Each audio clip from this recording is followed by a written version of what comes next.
Hello, you're watching Eye on Africa on France 24. I'm Nadia Massi. Here are the headlines on the continent this Thursday.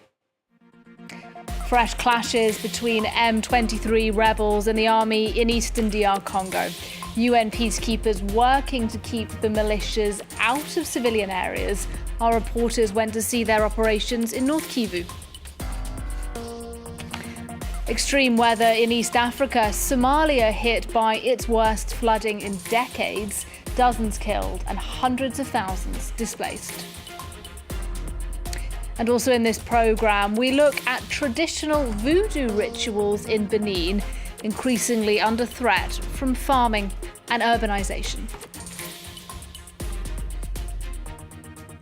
Thanks for joining us. We start the programme in eastern DR Congo, where there is fresh fighting between M23 rebels and the Congolese army. Since early October, the clashes have displaced over 200,000 people and cut electricity to the provincial capital of Goma, leaving some hospitals without power. Many Congolese say the UN peacekeepers have not done enough to protect civilians from militia groups there.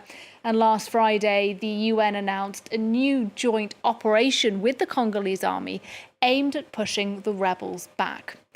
Well, they invited some journalists, including a team from France 24, to see what they're doing. Here's our report. Soldiers are carrying heavy weapons and entrenching themselves in defensive positions. UN troops from the MONUSCO peacekeeping force and the Congolese army are putting on a show of strength. Now we're on the defensive, but if any armed group dares to cross the line, we'll go on the offensive.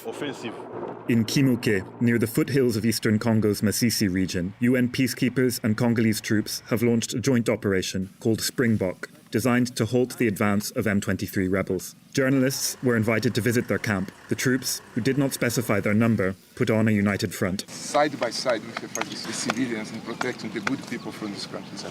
They are determined, first and foremost, to protect the town of Sake and the city of Goma from a possible rebel offensive. This position here isn't simply for show. We're here, and if the M23 advances, we're ready to fight. The joint operation was launched as tensions in the region began to rise, interrupting weeks of calm. In early October, clashes intensified in Masisi, as well as in the nearby areas of Rutshuru and Nyiragongo. The fighting is pitting M23 rebels against the Congolese army and local armed groups, who call themselves patriots. In Goma, civil society members are not convinced by the joint operation. They see the MONUSCO peacekeeping force as failing to put an end to decades of violence perpetrated by armed groups. The Congolese government is also pushing for an accelerated departure of the 14,000 peacekeepers as of next December. The whole of Rutshuru is occupied by terrorists. MONUSCO should set an example and recover Ritshinga, Rugari or Kalingera, and then the Congolese people will say that for once, MONUSCO is acting in good faith, that it's helped the Republic. According to the United Nations, the violence has forced over 6 million people to flee their homes in eastern Congo. Now in other news, reports are emerging of a massacre in the centre of Burkina Faso. According to local media there, nearly 100 civilians were killed on November the 6th in the village of Zaongo.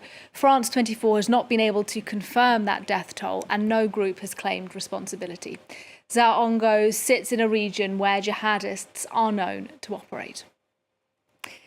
Now, it's been 5 days since those extraordinary scenes in Guinea when the country's former president was briefly freed from prison in a jailbreak. Heavily armed men sprang Moussa Dadis Camara and 3 others from a prison in the centre of the country in the early hours of Saturday morning. That prompted a nationwide manhunt for the president, who was returned to jail a few hours later. Now, several days on, the country's justice minister has been speaking to France 24 about what happened. He said the gunman had help from security staff at the prison. Heavily armed men returned to the commune of Kano with no vehicles, without any vehicles, which means that everything was planned. Everything was meticulously prepared. There was complicity with those who provided security around the central prison. That much is clear. C'est clair. Next, to the political turbulence in Madagascar. The head of the lower house of parliament there has called for the suspension of next week's presidential election amid near-daily protests. Opposition candidates have been leading those demonstrations, saying the election would be, quote, an institutional coup in favour of the current president, Ange Rajol. The European Union and the United States have voiced their concerns about the political climate in Madagascar, and for the moment it's unclear if those elections will go ahead as scheduled. Now, the International Criminal Court says it is making progress in its investigation into alleged war crimes and crimes against humanity in Libya. Prosecutor Karim Khan told the UN Security Council that his team's work was accelerating, but that they would not be finished until the end of 2025.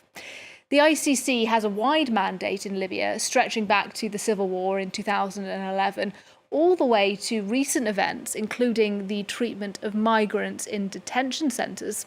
Here's a little from Karim Khan. Over the last 6 months, my office has continued to work closely with the joint investigative team that is investigating crimes against migrants on the central Mediterranean route. We joined that last year. In the last 6 months, we have completed several joint investigative missions.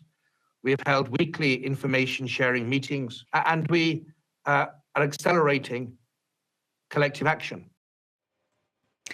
Now, around 700 people were killed in clashes in West Darfur last week between the Sudanese army and the Rapid Support Forces.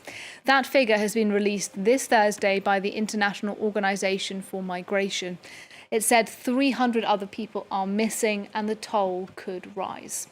That violence took place in Algeria, where ethnic-driven unrest is reported to be surging. Now, Somalia has been hit by its worst flooding in decades. Over 300,000 people have been displaced and at least 29 killed.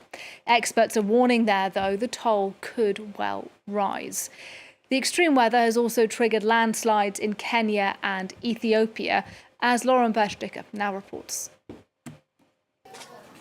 Knee-deep in water, Mogadishu residents were trying to salvage what they could from their flooded homes. In this neighborhood of the Somalian capital, heavy rains that battered the country in recent days left a trail of destruction, leaving many locals without resources and nowhere to go.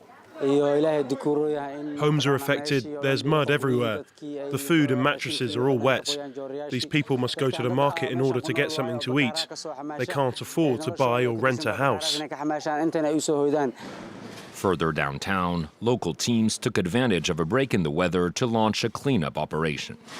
But their efforts seemed mostly in vain as heavy rains resumed in the afternoon, once again turning roads into muddy torrents. The situation was also dire in neighboring Kenya, where deadly floods swept through entire towns and villages. In Garissa, rising water levels forced many residents to flee their homes, taking only the bare minimum. The Red Cross warned the situation was likely to deteriorate further and called on the international community to quickly mobilize aid and resources to assist with relief efforts. The situation in the region is dire, and there is an urgent need for humanitarian support because there are displacement, there are areas which are cut off, and this is a rain that has rained all over the region, not a specific place. Scientists say the recent rainfall was partly caused by El Niño, a weather phenomenon that increases ocean surface temperatures. The flood's impact was also exacerbated by a historic drought that preceded the rains, damaging the soil and reducing its ability to absorb water.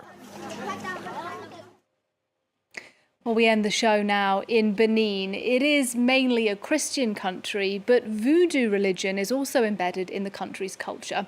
Believers see the forests there as sacred homes to the spirits and places of worship. Many, though, are seeing those forests starting to disappear amid urbanization. Making his way through the bushes of the Buezun forests, voodoo priest Gilbert Gakpo uses a silver bell to summon and locate a spirit. He finds a dwelling inside a sacred tree where he performs a traditional ritual to help cleanse his followers. If you are being targeted by witchcraft or dark magic, you can come here for rituals, and you'll never endure those hardships again. To this day, voodoo remains deeply anchored in Beninese culture. The religion, which is still practiced by over 10% of the population, is based on the belief that all things, from trees to rocks to animals, have a solar spirit, and it considers forests as sacred places of worship. But these spiritual havens are being wiped out by deforestation amid widespread urbanization, intensive agriculture, and the use of wood for energy and fuel. People are poor. They can't afford to buy fertilizer or gas for energy. From 2001 to 2012, we noticed that 14% of the country's sacred forests have disappeared. Torn between demographic pressure and environmental concerns, Benin's government said it's doing what it can to halt deforestation. In 2019, it launched a joint project with the World Bank, aiming to replant some 22,000 hectares of forests and better protect these sacred spaces. Well, that's it for Eye on Africa this evening. From me and the team, thanks for watching.